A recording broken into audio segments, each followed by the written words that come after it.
Tapos nating pag-aawitan at sa pananalangin.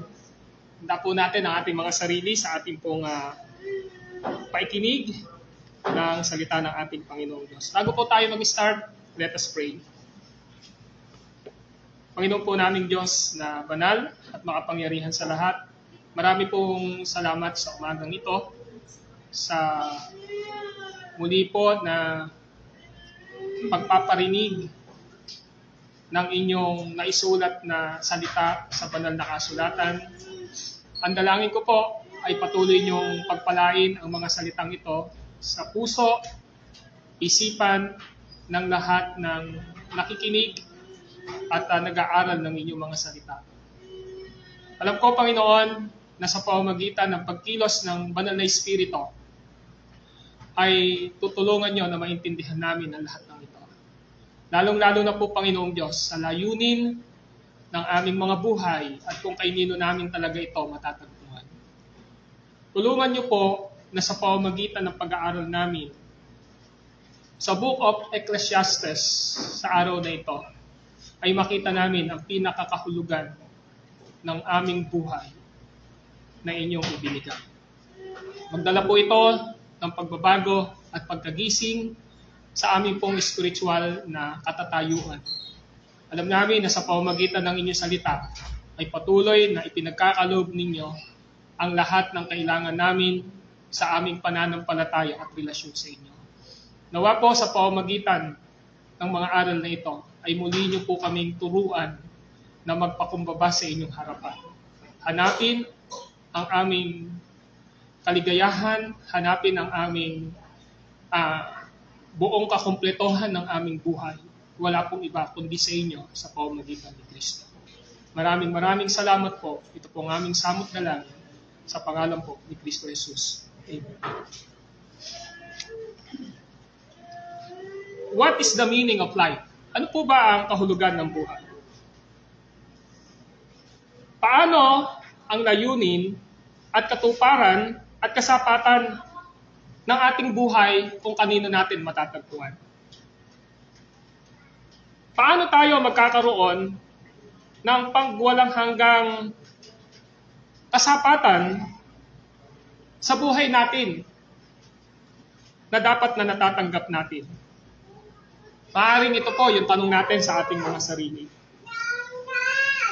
At sa umagang ito, nais i-address ng ating pag-aaralan ang patungkol sa kahulugan ng buhay, the meaning of life.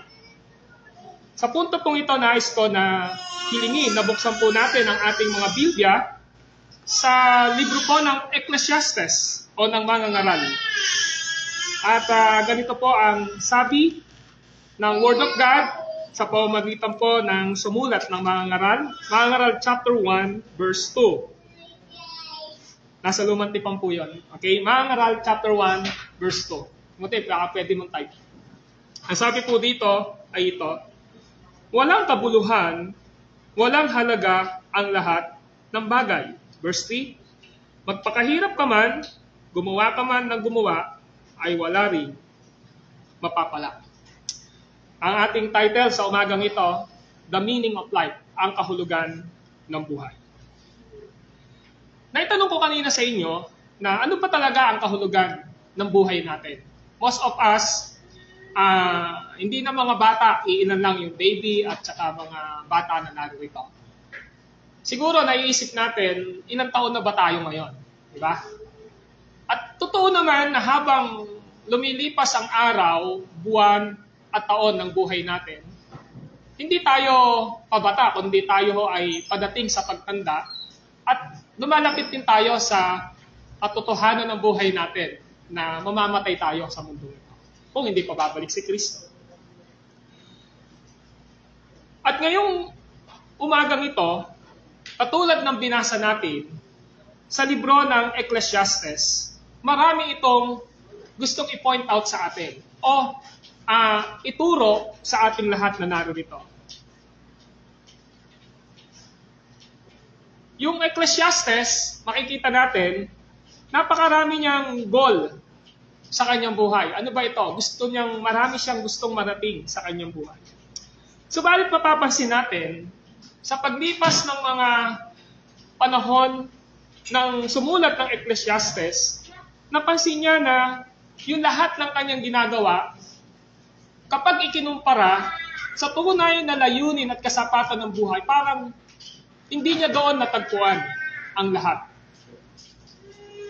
Kung inyong titingnan, ang Ecclesiastes chapter 1 verse 2, katulad ng ating binasa, ang sabi dito, walang kabuluhan, walang halaga ang lahat ng bagay. Pagdating po sa chapter 2 verse 11, ganito po ang sinasabi niya sa chapter 2 verse 11. Sabi niya, inisip kong mabuti ang mga ginawa ko at ang hirap na aking pinuhunan. Nakita kong ang lahat ay pawang walang kabuluhan, nauwi lamang sa wala. Tingnan niyo po ang verse 20 to 21. Ano sabi niya sa verse 20 to 21? Sabi niya ay ganito, kaya nga, pinagsisisihan ko ang ginawa kong pagpapakahirap sa daigdig. Lahat ng ginawa ng tao'y pinamumuhanan niya ng karunungan, kaalaman at kakayahan. Ngunit pagdating ng araw, ay maiiwan lamang sa susunod sa kanya, ito man ay walang kabuluhan. Verse 23, sabi, anumang gawin ng tao'y magdudulot sa kanya ng balisa at hinanakit. May mga gabi pang hindi siya makatulog sa pag-iisip, ito man ay walang kabuluhan. Verse 26, ang karunungan at kaligayahan ay pinagkakaloob ng Diyos sa lahat ng kinalulugdan niya. Ang makasalanay, pinagagawa niya at pinag-iimpok upang ibigay lamang sa gusto niyang pagbigyan. Ito man ay walang kabuluhan at nauwi sa wala. Kung niyo mapapansin, parang tinuturuan tayo, Timothy pakisalit ito, tinuturuan tayo ng katamaran, hindi ho yun. Kasi parang, kung inyo titingnan, yung book ng Ecclesiastes, sinasabi, kahit magtrabaho ka na magtrabaho, di ba? Sinabi niya, yung conclusion niya sa mga passage na ito, ng verses na binasa natin, sabi, walang kabuluhan. All things is meaningless, or vanity. Yun yung makikita natin eh. Pero alam niyo po ba, na ang gustong ipakita rito ng Ecclesiastes na ang meaning ng buhay natin dito sa mundo ay hindi po sa mga accomplishment na meron tayo. Sa mga bagay na natatanggap natin, sa mga bagay na nakukuha natin. Sa katunayan, sinasabi nga niya na kapag ka ang isang tao ay higit pa na marami siyang iniisip sa kanyang buhay, marami siyang goal sa kanyang buhay, masigit na nagkakaroon siya ng kabilisahan sa kanyang sarili. Now, yun yung gusto ipakita. Now, this is my question. What is the meaning of your life? Naitanong nyo na ba sa sarili nyo? As we start this 2024, this is the second Sunday of 2024, natanong ba natin sa sarili natin, what is the meaning of my life? What is the meaning of your life? Now, meron po akong tatlong bagay na sinulat at nakita rito sa ating pag-aaralan sa umagang ito. Number 1, by knowing of the meaning of your life is not just what you like and do. Sa Tagalog po, ang kahulugan ng buhay mo ay hindi kung ano lang ang ginugusto at ginagawa mo. Nakuha niyo po? Yung kahulugan ng buhay natin, hindi po ito kung ano lang yung ginagawa mo at gusto mo. Marami pong popular na pananalita, kung saan ka masaya, yun yung gawin mo. Diba, naririnig natin, kung saan ka masaya, yun yung gawin mo. But in reality, mapaka-deceptive po, deceiver po. Masyadong deceiving po itong mga pangungusap na ito na kung ano yung gusto mo o nagpapasaya sa'yo, yun yung gawin mo. This is not the teaching of God's Word. I tell you the truth once again. Kung may nagsasabi sa iyo, kung ano yung gusto mo, kung ano yung masasaya sa'yo, yun yung gawin mo, hindi po yun ang turo ng Biblia. Hindi yun ang turo ng Biblia. Sa katunayan, pinapakita ng ating unang punto ngayon na ang kahulugan ng buhay mo ay hindi kung ano lang ang ginugusto at ginagawa mo. Why? Maliwanag na pinakikita ng Ecclesiastes 1:2. Ano ang sabi ng mga ngaral 1:2? Ang sabi ng mga ngaral 1:2, walang kabuluhan, walang halaga ang lahat ng bagay. Ano ang ibig sabihin niya rito? Pinapakita niya rito sa atin, in our humanistic culture, sa ating pong kulturang pagkatao, mapapansin natin, ang tao ay mabilis po nawala ang kanyang totoong pagtingin kung ano ba ang kahulugan ng buhay. Why? Kasi kahit na Christian na tayo ngayon, dahil meron tayong kulturang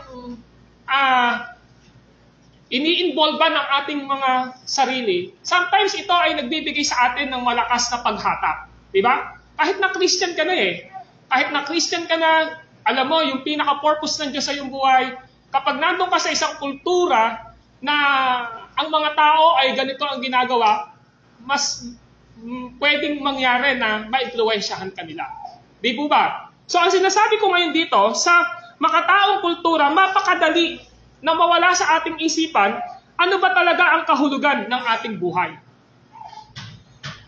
Tayo ay patuloy na nagsisikap sa maraming bagay. Iniisip natin na tayo ay they pursue many things thinking that in them they will find meaning and purpose. Nagsisikap tayo, iniisip natin na sa mga taong nakapaligid sa atin, ating matatagpuan yung tunay na kahulugan at layunin ng ating buhay.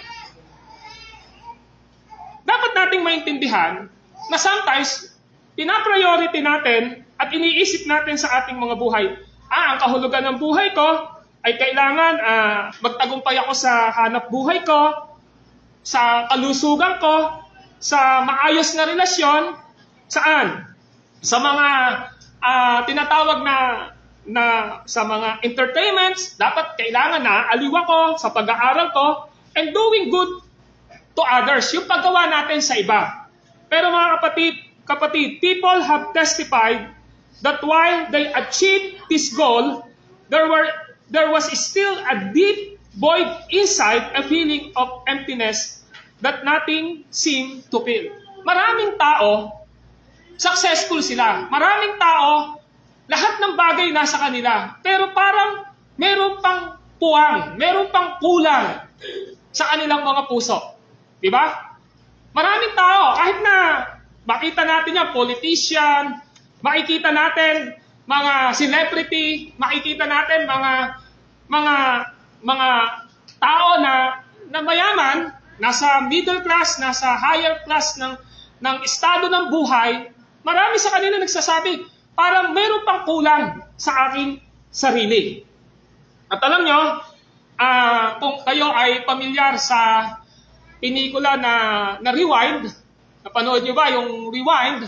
Ako napanood ko yung binigyan ako ng link ni sister, nakita ko na kahit na yung si Jan, yung lalaki makikita mo sa kanya yung goal niya sa kanyang buhay, maging top siya sa kanilang company.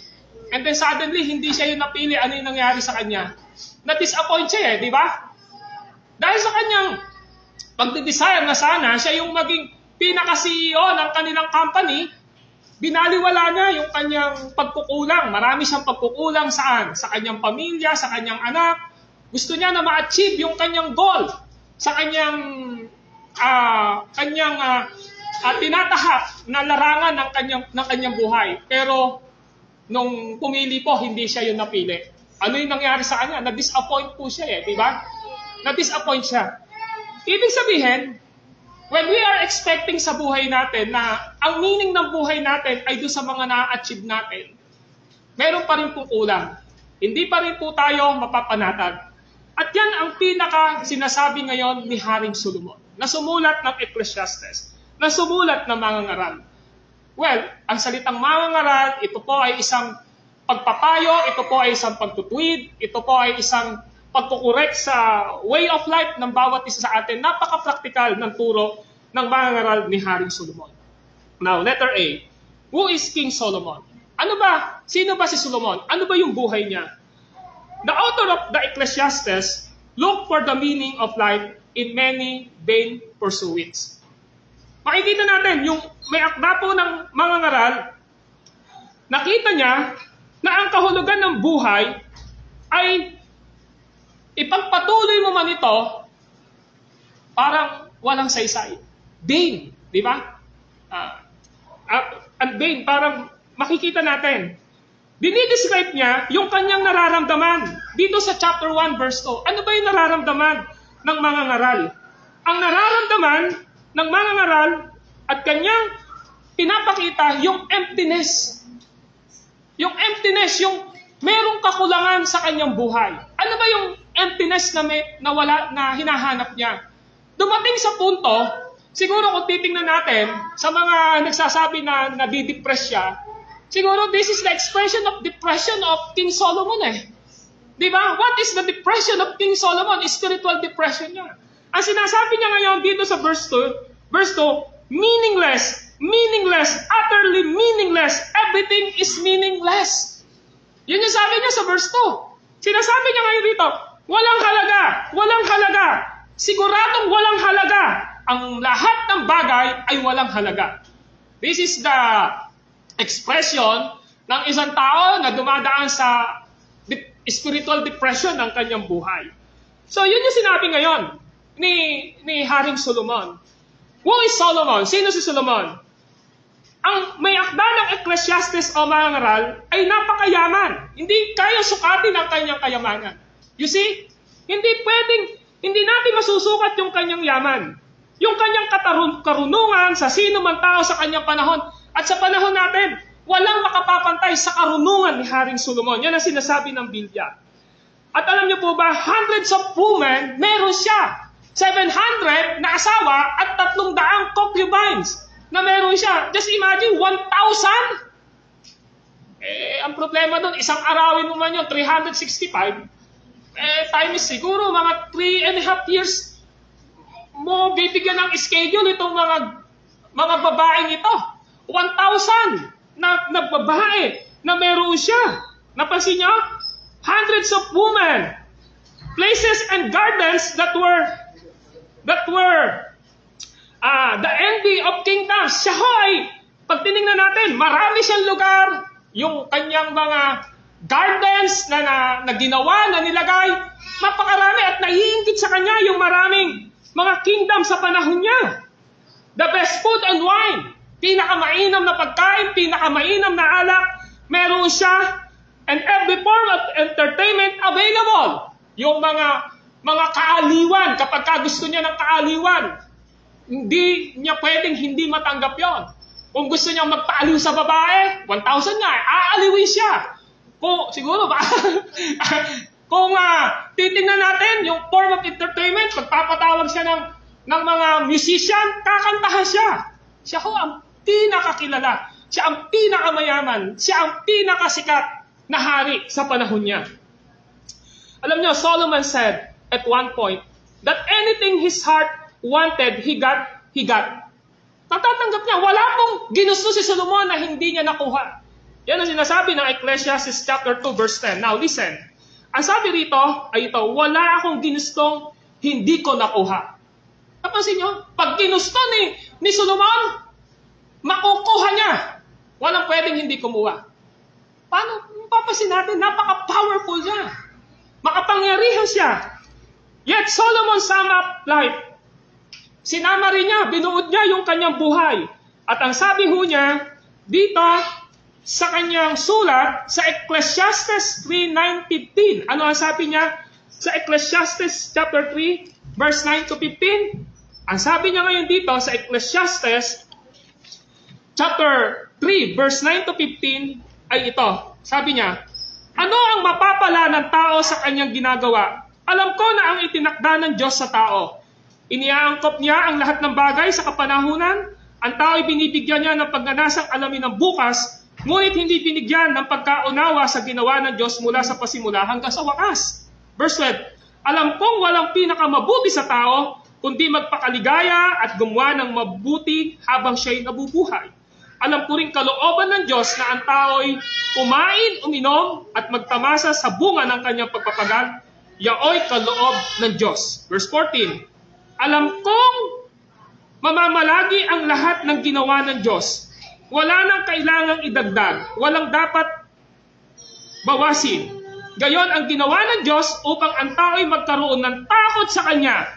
Lahat ng nangyayari ngayon ay nangyari na nung una.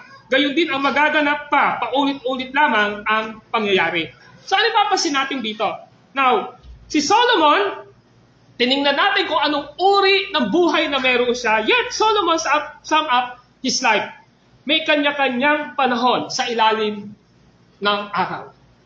Napansin niyo, may kanya-kanyang panahon sa ilalim ng araw. At yun yung sinabi niya sa chapter 3, verse 1 to 9. Ano sabi niya? Sa panahon ng pagsilang at panahon ng pagkamatay, ang panahon ng pagtatanim at panahon ng pagbunot ng tanim, ang panahon ng pagpatay at ang panahon ng pagpapagaling, ang panahon ng paggiba at panahon ng pagtatayo, ang panahon ng pagluha at panahon ng pagtawa, ang panahon ng pagluluksa at panahon ng pagdiriwang, ang panahon ng pagkakalat ng mga bato at panahon ng pagtitipon sa mga ito, ang panahon ng pagyakap at panahon ng paglayo, ang panahon ng paghahanap at panahon ng pagkawalan niyon, ang panahon ng pag-iingat sa isang bagay at panahon ng pagtatapon, ang panahon ng pagpunit, ang panahon ng pagtahi, ang panahon ng pagtahimik, ang panahon ng pagsasalita, ang panahon ng pagmamahal at panahon ng pagkapuot, ang panahon ng digmaan at panahon ng kapayapaan. Ano ang mapapala ng tao sa kanyang ginagawa? So napansin ninyo, maliwanag kay Solomon, despite yung kanyang pagiging mayaman, lahat ay meron siya. Ang sabi niya, lahat ng bagay ay may kanya-kanyang panahon. Yung tinakda ng Diyos ang magaganap at mangyayari sa kanyang buhay. Yan ang gusto ipakita ni Haring Solomon dito. Now, kung ating titingnan, maliwanag kay Solomon na hindi siya pala nakapag-isip nung isinusulat niya ang Book of Ecclesiastes na lahat ng gusto niyang gawin, ginagawa niya. Nakita niyo? Sabi nga niya, wala siyang ginusto na hindi niya nakamit. Pero at the end, na-realize niya, may kanya-kanyang panahon. Lahat na nangyayari sa kanya, lahat ng mangyayari sa tao, ay nangyayari saan? Sa tinakda ng ating Panginoong Diyos. Ano gusto ipakita ngayon dito? Later on, he was realized ni Haring Solomon na dapat ang isang tao hindi basta siya nagsasabi kung ano yung gusto ko, yun yung gagawin ko, kung ano yung nais ko, yun yung gagawin ko. That's why, in our first point, sinasabi ko rito na yung pinakakahulugan ng buhay mo ay hindi kung ano lang ang ginugusto mo at ginagawa mo. Ang tanong natin dito, ito ba ay naka-align sa kalooban at kagustuhan ng Diyos sa iyong buhay? Naka-align po ba ito? Nakaporma po ba ito ayon sa salita ng ating Panginoong Diyos? And I tell you the truth, Solomon knew in his heart that God is sovereign in His plan and providence. Alam nyo, if you want to read 1 Chronicle chapter 29 verse 10 to 25, no, si Haring David ay malapit na mamatay, kailangan niyang ibigay kay Solomon ang pagiging hari. Pero what is the priority of King David? Sabi niya, kailangan niyang ipagpatayo ng templo ang ating Panginoong Diyos. At nangyari yon. Pero sinabi ni Haring David, in verses 10 to 25, sa 1 Chronicle, lahat ng mayroon kami ay nanggagaling sa iyo. Yung yaman ng ginto namin, yung katanyagan ko, lahat ng mayroon kami, lahat ng ito ay nanggagaling sa ating Panginoong Diyos. At yun ay dapat na maintindihan natin. Kaya, later on, si Haring Solomon naniniwala siya na dapat, bago tayo gumawa, bago tayo magplano, bago tayo humakbang, yung ginagawa ba natin na ito ba ay nakaayon sa tingin mo sa kalooban ng ating Panginoong Diyos? Because we want to walk, because we want to plan, at gumawa tayo ng naaayon sa kalooban ng ating Panginoong Diyos. Kung ang Diyos ang nagbibigay ng kayamanan, kung ang Diyos ang nagbibigay ng kalakasan, kung ang Diyos ang nagbibigay ng lahat ng bagay kay Haring David, na ama ni Solomon, ang sabi niya, lahat ng ito ay nanggagaling sa ating Panginoong Diyos. Now mga kapatid, ang gusto ko ipakita sa atin dito, maliwanag dapat sa atin na ang Diyos natin ay Diyos na makapangyarihan sa kanyang plano. Ang Diyos natin ay makapangyarihan sa kanyang paggawa sa buhay natin. Sabi po ng Isaiah chapter 46 verse 10. Ano ang sabi ng Isaiah chapter 46 verse 10? Ganito po ang pagkasabi ni Propeta Isaiah chapter 46 verse 10. Ang sabi niya ay ito, Sa simula pa'y hinulaan ko na at aking inihayag kung ano ang magaganap. Sinabi kong ang bala ko'y tiyak na mangyayari at gagawin ko ang lahat ng gusto kong gawin. Sometimes, sa ating po mga buhay, pinagpipilitan natin yung gusto natin. Tama po ba? Pero hindi naman pala yun yung gusto ng ating Panginoong Diyos. Sometimes we are trying na gawin yung mga gusto natin gawin. Why? In the first place, hindi tayo nagpe-pray. Hindi tayo humihingi ng biblical counsel sa mga salita ng ating Panginoong Diyos. Why? Kasi nga gusto natin gawin yung gusto lang natin gawin. Pero I tell you the truth, if King Solomon recognized sa kanyang buhay na ang Diyos ay makapangyarihan, ni-recognize niya na everything is vanity, everything is vanity, everything is meaningless, everything is meaningless, everything that happened in our life under the sun ay pinlano ng ating Panginoong Diyos. Ang gusto niyang ipakita sa atin dito, the first thing na dapat na iniisip natin, kung gusto nating makita ang kahulugan ng buhay natin, ito, hanapin natin yung kalooban ng Diyos sa ating mga buhay. Because God have a plan sa buhay po natin. That's why Propeta Isaiah, ang sabi niya, sa verse 46, verse 10, sa simula pa'y hinulaan ko na at aking inahayag kung ano ang magaganap. Sinabi kong ang balak ko'y tiyak na mangyayari at gagawin ko ang lahat ng gusto kong gawin. So ano gusto natin dito ipakita? Ang gusto natin, may nakatakda siya sa atin, may plano siya sa atin. At dapat yun yung nilalakaran natin. Ngayon, pinapakita rito sa Isaiah chapter 45 verse 7 ay ganito. Meron po siyang pinabi sa verse 7. Isaiah chapter 45 verse 7. Ano sabi ron? Ako ang lumikha ng dilim at liwanag. Ako ang nagpapadala ng kaginhawahan at kapahamakan. Akong si Yahweh ang gumagawa ng lahat ng ito. So even darkness and light, sabi dito, by God's providence, meron siyang permitted sa lahat ng bagay. Kaya minsan, sinasabi natin, ba't kaya nangyari sa buhay ko ito? Nangyari sa buhay mo yon dahil pinahintulutan ng Diyos na mangyari sa buhay mo. Bakit? Kasi nga, ang tigas ng ulo mo. Di ba? Ayaw mo sundin yung kalooban ng Diyos. Kung ano yung gusto mong gawin, yun yung ginagawa mo. Kung ano yung gusto mong mangyari sa sarili mo, yun yung ginagawa mo. Kaya sometimes, yung consequence nangyayari sa ating mga buhay, dahil ginawa natin yung mga bagay na alam naman natin na hindi ayon sa kalooban ng ating Panginoong Diyos.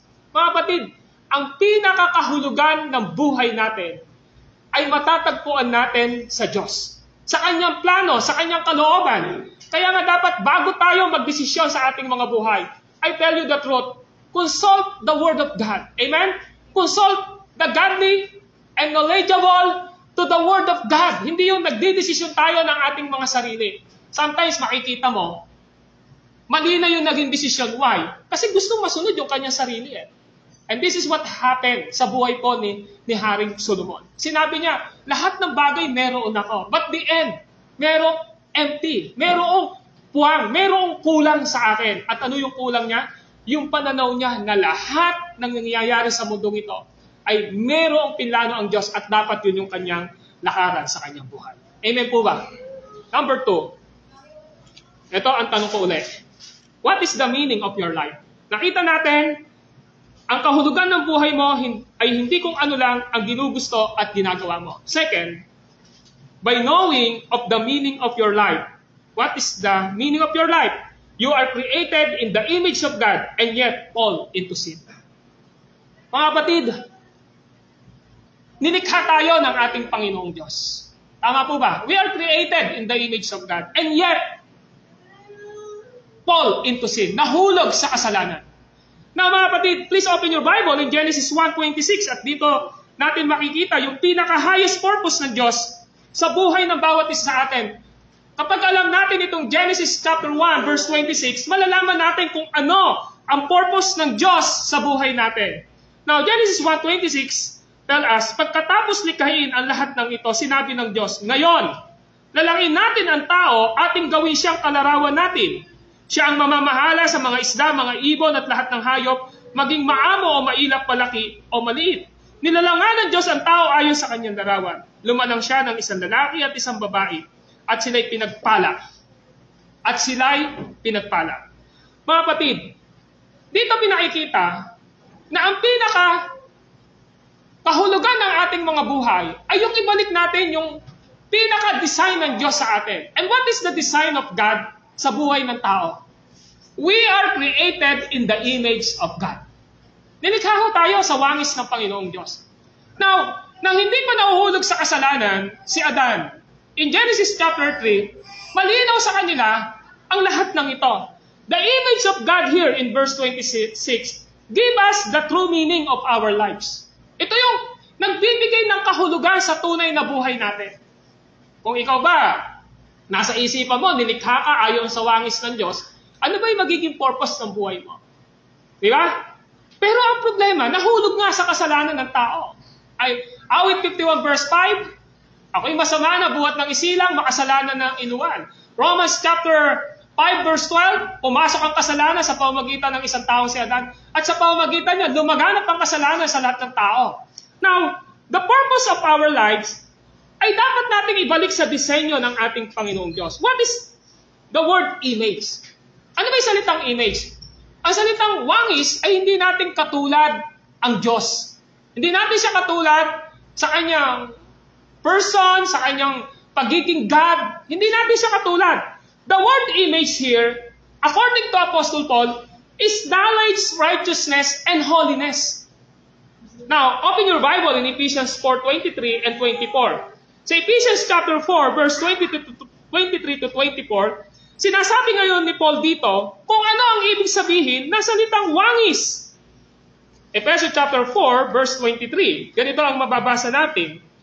Sabi rito, ay ito, magbago na kayo ng diwa at pag-iisip. Verse 24, at ang dapat makita sa inyo ay ang bagong pagkatao na nilikhang kalarawan ng Diyos, kalarawan ng kanyang katwiran at kabanalan. Of course, alam natin na sinulat ito ni Apostle Paul, ang pinapatungkulan niya rito ay mga nasave na.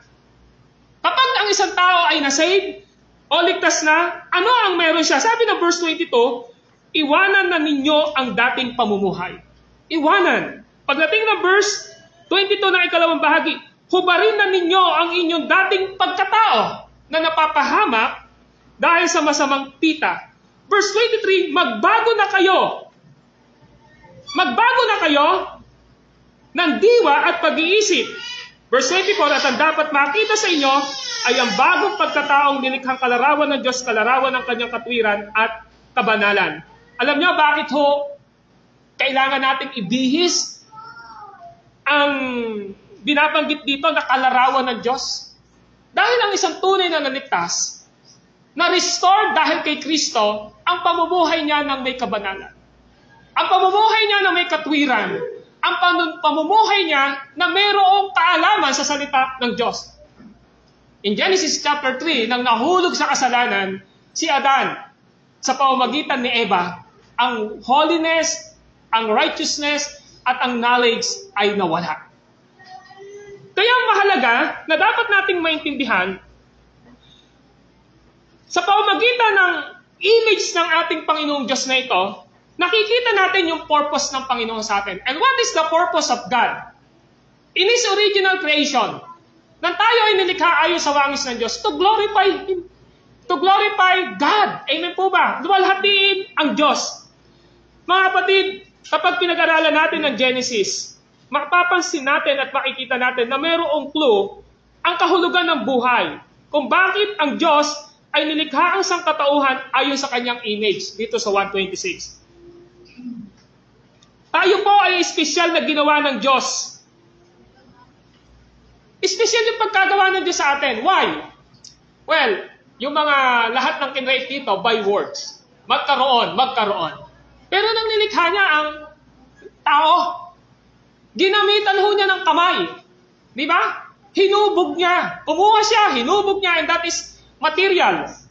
Tapos hiningahan sa ilong, ibig sabihin, tinransfer yung kanyang, yung hininga, yung breath na yon, that is the knowledge, that is the righteousness, that is the wisdom na binigay ng Panginoong Diyos. Na kaya tayo ay espesyal sa pagkalikha ng Panginoong Diyos. And that give us value. Binigyan tayo ng Diyos ng kahalagahan. We are not walang saisi sa Diyos. mapaka-value natin sa Panginoon. Nothing can give us greater value. Hindi po tayo, wala po pwedeng magkumpara sa Diyos sa pagbibigay niya ng value sa atin. Tama po ba? Kung value lang po, pagpapahalaga lang po ang pag-uusapan, kahit na po yung asawa natin, hindi kayang ibigay yung nabigay ng Diyos. Kahit boyfriend, girlfriend mo, o sino man tao na nakapaligid sa iyo, hindi niya kayang ibigay ang kahalagahan ginawa ng Diyos sa atin. Mga kapatid, gusto ng Panginoong Diyos na mag-reflect ang kanyang wangis, saan? Sa ating mga buhay dahil meron siyang purpose. At ang purpose ng ating Panginoong Diyos is to glorify God and serving to Him. Yan ang gusto ng Lord. Ang purpose pala ng buhay natin ay luwalhatiin at paglingkuran ang Diyos. Nothing can give us greater satisfaction in our lives. God alone.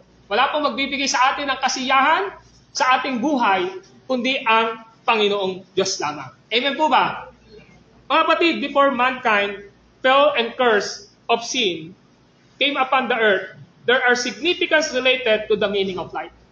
Nung hindi pa ako nahuhulog sa kasalanan, si Adan at si Eva, ang Diyos ay binigyan sila ng mahalagang paikipag-ugnayan sa kahulugan ng buhay. Alam niyo, ang Panginoon, in His wisdom, makikita natin in Genesis chapter 2. Balik tayo sa Genesis chapter 2. Sa Genesis chapter 2, verse 18 to 25, God made man social creature. Makikita natin yun sa chapter 2, verse 18. Ang sabi rito sa chapter 2, verse 18, matapos gawin ang lahat ng ito, sinabi ni Yahweh, hindi mainam na mag-isa ang tao. Bibigyan ko siya na makakasama at makakatulong. So ano yung purpose ng Lord? Kasama sa design ng Diyos na hindi lang nag-iisa ang tao. Kaya hindi tayo mabubuhay ng tayo lang mag-isa. Yan yung pinaka-design ng Lord nung una. At alam nyo, ang pinakamaganda rito, yung design na binigay ng Diyos dito, mapapangasawa. Tama po ba? Kaya ang sabi rito, kaya lumikha siya ng hayop sa parang ibon at himpapawid, etc., etc., pero hindi ho naging angkop sa pangangailangan ni Adan. And then, pagdating ng verse 21, ay ito, sabi rito, verse 20, ngunit wala isa man sa mga ito ang angkop na kasama at katulong niya, ni Adan. Wala ho eh. Nilapit yung hayop, nilapit yung magandang aso, di ba? Nilapit yung magandang ibon. Nako, hindi pwede itong maging kompanyon kay Adan. So, wala daw mainam. Pagdating ng verse 21, kaya't pinatulog ni Yahweh ang tao samantalang naihimbing, kinuha niya ang isang tadyang nito at pinaghilom ang laman sa tapat niyon. Ang tadyang na iyo'y ginawa niyang isang babae at inilapit sa lalaki. Ang sabi rito, sinabi ng lalaki, sa wakas, narito ang isang tulad ko, laman ng aking laman, buto ng aking buto. Babae ang siyang tatawag sa kanya sapagkat sa lalaki nagmula siya. Ito ang dahilan, kaya iniwan ng lalaki ang kanyang ama at ina upang sila'y sumama sa kanyang asawa sapagkat sila'y magiging isa. Now, kasama sa disenyo ng Diyos ang pag-aasawa. Amen po ba? Kasama. So, yung mga maedad na dyan, mag-pray po kayo pero wag magmadali. Di po ba? So, God made man social creature. Sa Genesis 2:15, God gave man work. Binigyan ng Diyos ang tao ng trabaho sa Genesis 2:15.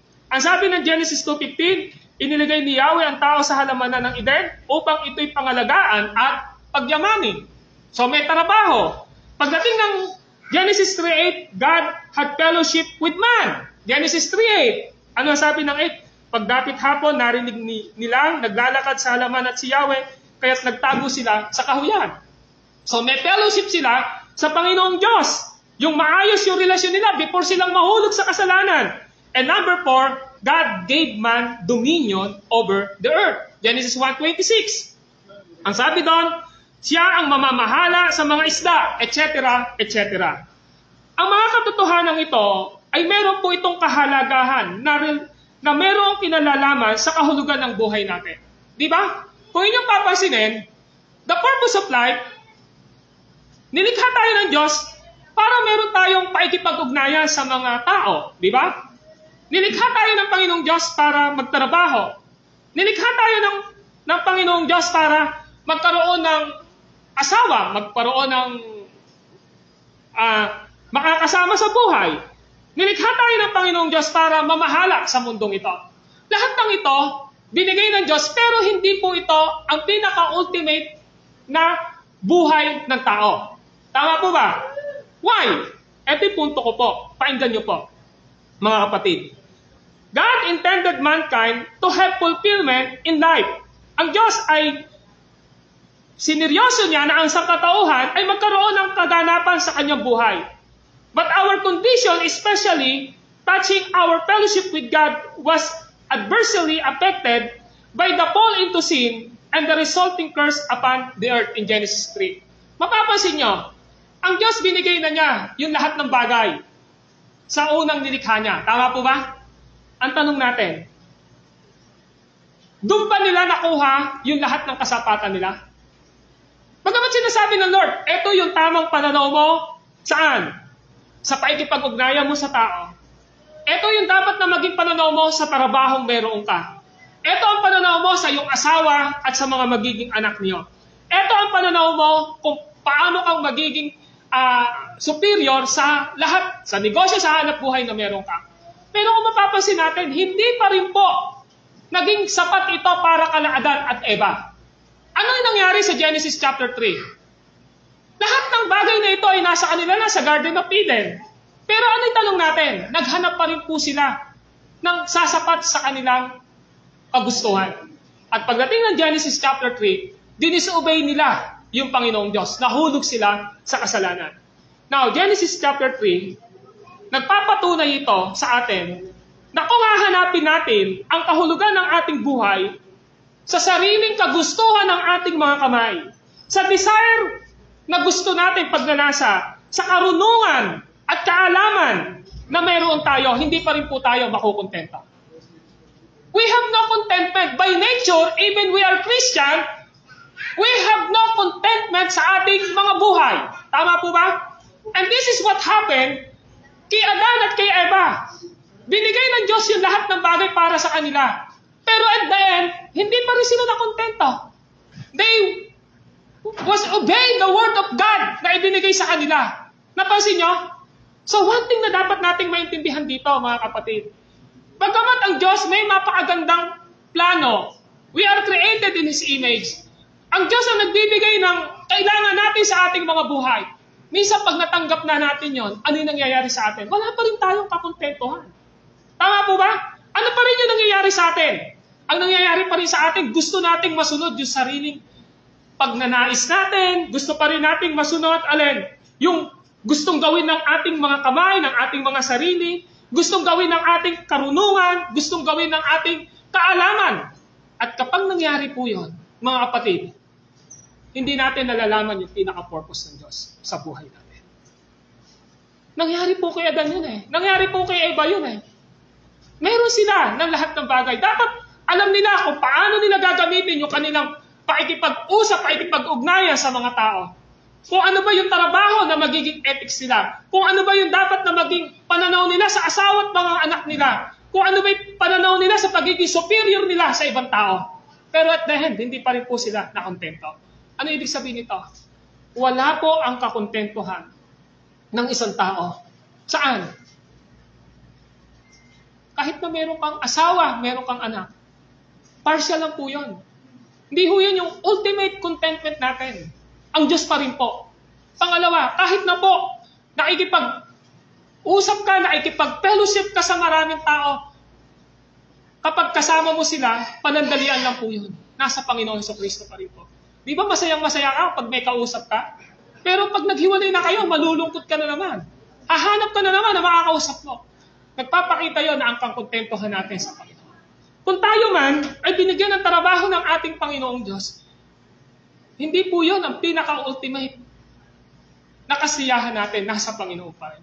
Kung tayo man mataas yung posisyon natin, sa pamilya natin, sa community natin, sa trabaho natin, hindi pa rin po yun ang pinaka-ultimate na nagbibigay sa atin ng kasapatan at kahulugan ng ating buhay. Ang tunay na kahulugan at kasapatan ng buhay natin ay wala pong iba kundi ang Diyos. Sapagkat alam natin na nilalakaran natin yung kanyang kalooban sa ating buhay. Thirdly, paano mo malalaman ang kahulugan ng iyong buhay. Number 3, by knowing the meaning of your life, restore through Jesus Christ.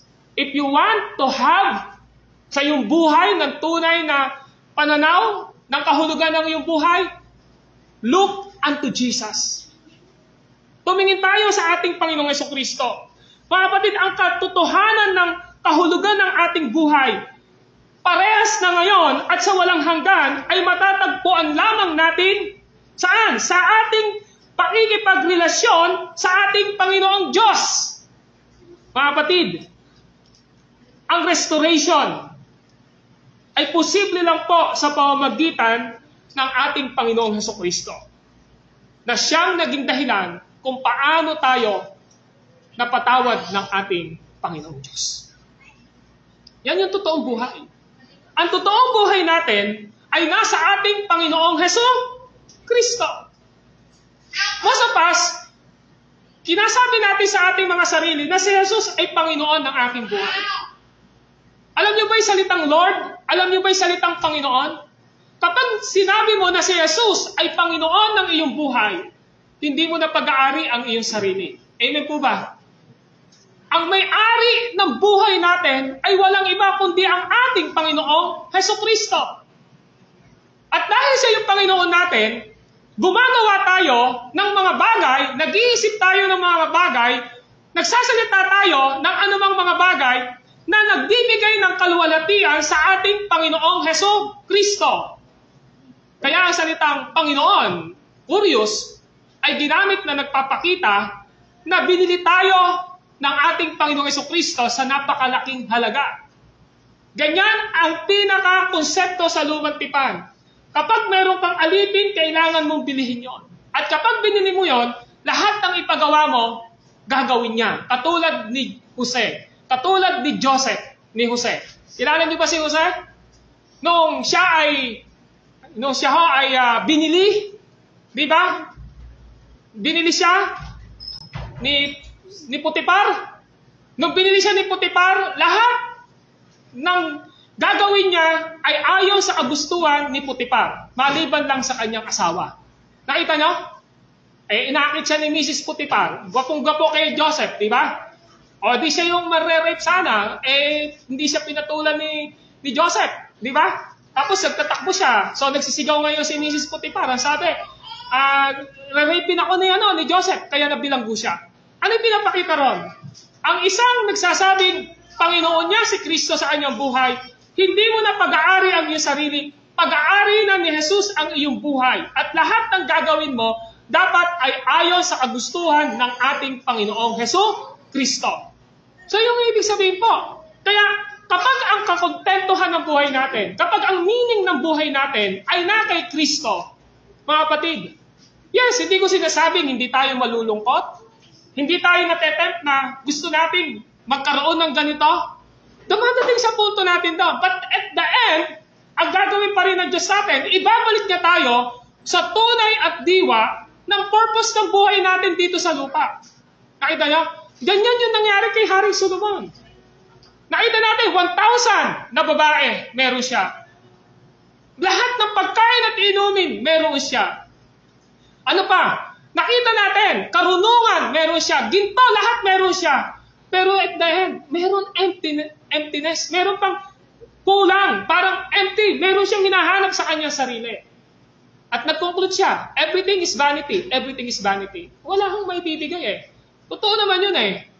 Kung meron kang magandang bagay na meron ka sa sarili mo ngayon, sa una, masayang-masaya ka. Pero at the end, ano yung mangyayari? Ala rin eh, mawawala din eh. Lahat ng meron tayo ay temporal. Pera, yaman, kasikatan, di mo ba? Kalakasan, kagandahan, kagwapuhan. Lahat na yan ay temporal. Yung pinaka-pogi nga ho, pag tumatanda, nawawala din yung pagiging pogi di ba? Yung maganda, pag tumanda, nawawala yung ganda. Di ba? Yung mapera, dumarating yung time, nawawala ng pera. Yung sikat, lumalaos po. Lahat ng meron sa mundong ito ay pansamantala lang. Kaya hindi dapat pahalagahan ng masigit sa pagpapahalaga natin sa Diyos sa ating mga buhay. Dahil ang meaning ng buhay natin ay nasa ating Panginoong Diyos sa pamamagitan ng ating Panginoong Jesucristo. Kung tayo ay napawalang sala, kung tayo ay na-reconcile sa pamamagitan ng ating Panginoong Jesucristo nang namatay siya sa krus ng Kalbaryo, ang Diyos ay tinutulungan niya sa atin na ang buhay natin na meron tayo ngayon ay simple lang. To follow Jesus, no turning back sa buhay po natin. Mga kapatid, salvation and eternal life are the gift of God. When we trust in Jesus, Christ our Savior. Once salvation is received by grace through faith, Christ make us new creation, and we begin the journey of growing close to Him and learning to rely on Him. Naranasan ba natin ang tunay na salvation kay Jesus Christ? At kung naranasan natin ang tunay na kaligtasan sa ating Panginoong Jesucristo sa pamamagitan ni Kristo na ating pinanampalatayanan, tayo ay binago na, nilalang na sa isang bagong pagkatao at nagsisimula na ang ating paglalakbay ngayon sa paglago ng higit pang pagkalapit sa ating Panginoong Jesucristo at natututo tayong magtiwala sa ating Panginoong Jesucristo sa araw-araw ng ating mga buhay. God wants us to know the meaning of life. Jesus said in John 10:10, I have come that they may have life and have it to the full. Sabi ni Jesus Christ, naparito ako upang ang mga tupay magkaroon ng isang buhay na ganap at kasiyasiya. Kanino po matatagpuan ang isang buhay na ganap at kasiyasiya? Sa ating Panginoong Jesucristo, John 10:10. A full life is one that is meaningful and devoid of aimless wandering. Yung isang punong buhay po natin na merong kahulugan. Alin yung ginagawa nun? Maliwanag po na inaalis nun yung ating pagiging parang lagi tayong nawawala sa ating mga sarili. Sometimes, bakit po minsan hindi tayo masaya? Kasi nakatingin tayo sa mga bagay na panlabas. Ang tanong, Pastor, hindi ka ba nalulungkot? Nalulungkot po ako. Malayo asawa ko eh. Nakakalungkot po yun, di ba? Pero, then, ibabalik ka na naman ng Panginoong Diyos saan? Sa pinaka-highest purpose ng buhay mo at kakontentohan mo. Di ba? Minsan mapapansin mo, yung mga kasama mo, eto na yung buhay nila, ikaw nandito ka pa rin. Darating sa buhay na ibabalik ka ng Lord sa pinaka-highest purpose ng kahulugan ng iyong buhay. Doon ka lagi ibabalik ng Panginoong Diyos. So the meaning of life is wrapped up in the glory of God. Ang kahulugan po ng ating buhay ay dapat nating inirarap saan? Ibinabalot sa kalwalatian ng ating Panginoong Diyos. In calling His elect, God says, sabi niya, sila ang aking bayan at aking silang nilalang upang ako'y bigyan ng karangalan. Sa Isaiah chapter 43 verse 7, the purpose of our life, bakit niya tayo niligtas, bakit niya tayo binigyan ng buhay na walang hanggan, is to glorify the name of God sa ating mga buhay. Amen po ba? Yan ang pinaka-highest purpose. The reason we were created or made is for God's glory. Nilalang tayo ng Lord. Nilikha niya tayo para sa kanyang kalwalatian. Mga kapatid, sa anumang oras na pinagpalit natin ang kalwalatian ng Diyos, tayo po ay nagiging isang idolators. Ano to? Palasamba sa mga nilikha ng Diyos. Mga kapatid, at namimiss natin ang kahulugan ng buhay. Nung sinabi ng ating Panginoong Jesucristo sa Matthew 16:24 ay ganito, kung ibig nino man sumunod sa akin, limutin niya ang ukol sa kanya sarili. Pasanin ang kanyang cross at sumunod sa akin. Ang naghahangad na maligtas ng kanyang buhay ay siyang mawawalan nito. Ngunit ang mag-alay ng kanyang buhay alang-alang sa akin, ang siyang magkakamit nito. Matthew 16:24. Hindi po madali na sumunod sa Panginoon. Tama po ba? Hindi madali ang magbigay ng kalwalatian sa Panginoon. Why? Dahil ang sabi ni Jesus sa Matthew 16:24, kung ibig nino mang sumunod sa akin, ano sabi niya? Limutin niya ang ukol sa kanyang sarili. Ano yon? Yung mga bagay na gusto mo lang at hindi namang gusto ng Diyos. Limutin mo yon. At ang sabi ron, pasanin ang kanyang krus. Ano yung papasanin mo? Dala-dala mo lagi si Kristo sa iyong buhay. Amen po ba? At ikaw ay sumunod kay Kristo. Di mo madaling maging Christian. Kung nguso lang po, madali. Pero yung puso at buong pagkatao, mahirap at mabigat ang maging isang tunay na Kristiyano. And we have this promise. Sabi po ng salita ng Diyos. Sabi niya rito, ito, sa Diyos mo hanapin ang kaligayahan at ang pangarap mo iyong makakantang. Proverbs 37. Sa Diyos mo hanapin ang iyong kaligayahan at ang pangarap mo iyong makakantang. Ang ganda sa English, delight yourself in the Lord and He will give the desire of your heart. Mga kapatid, what is the meaning of our life? The meaning of our life is to glorify God. At kung gusto nating maluwalhati ang Diyos sa ating mga buhay, kailangan nating lumakad sa pananampalataya kay Kristo. Mga kapatid, alam niyo kung bakit marami sa atin dito na so-called nadidepress? Sometimes, ang katotohanan po doon, we are not totally relying sa ating Panginoong Diyos. Hindi po tayo 100% na nagre-rely, na nagtitiwala sa ating Panginoong Diyos. Kaya sabi ni Jesus Christ, huwag kayong mabalisa, huwag kayong mabagabag. Tama po ba?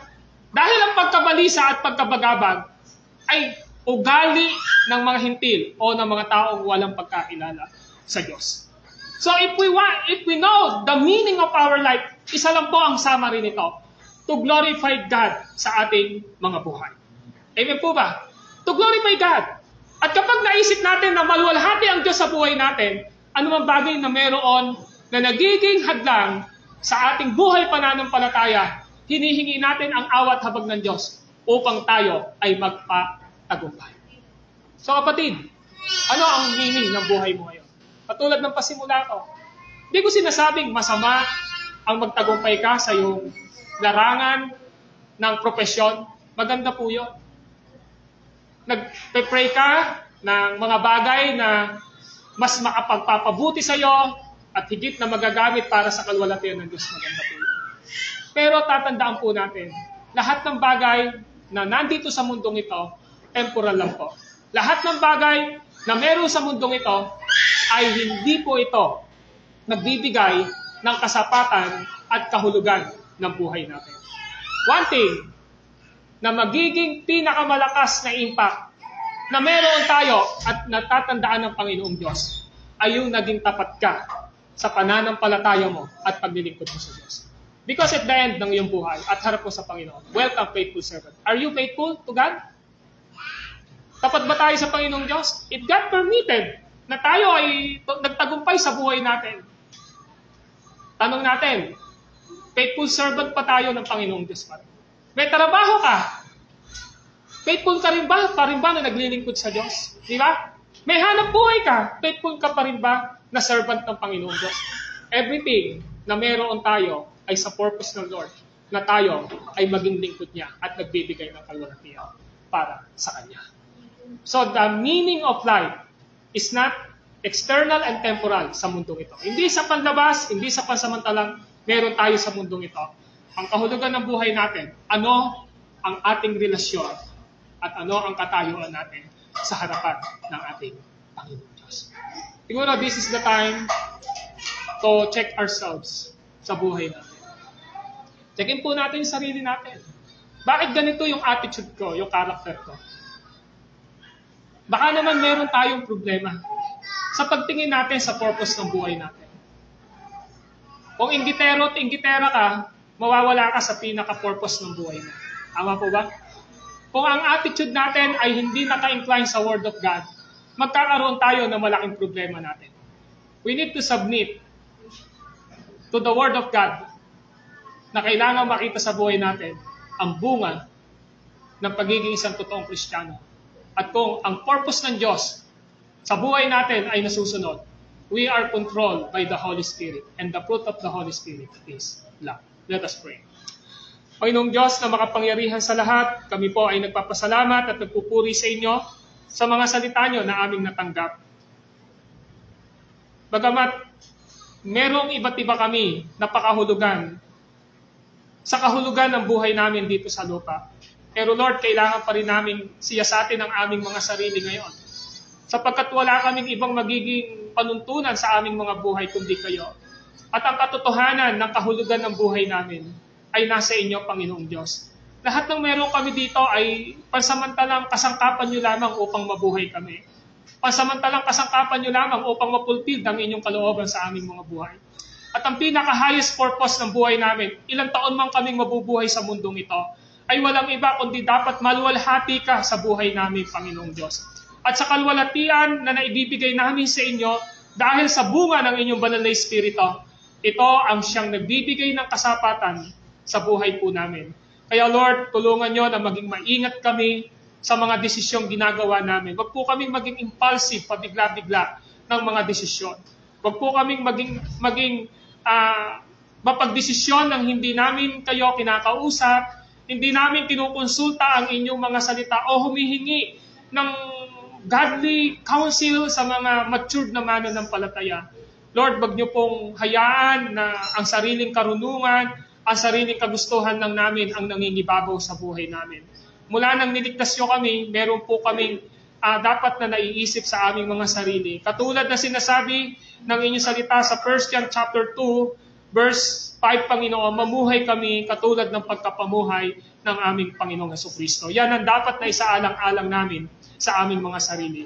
Lord, mahaba pa ang takbuhin ng aming buhay, hindi namin alam kung hanggang saan, pero kami ay laging humihingi ng karunungan sa inyo. Katulad ng aming napag-aralan na ipinahayag ninyo, wala sa mundong ito ang kasapatan at kahulugan ng buhay namin.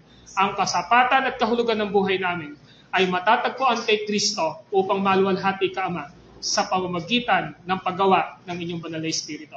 Ngayon, siyasatin niyo po kaming lahat. Hindi ko po alam kung ano ang katayuan ng bawat isa sa amin na narito. Maaaring may mga nalulungkot, may mga nadidepress, may mga hinahanap pa sa kanilang buhay na parang may kakulangan kahit na meron pa sila.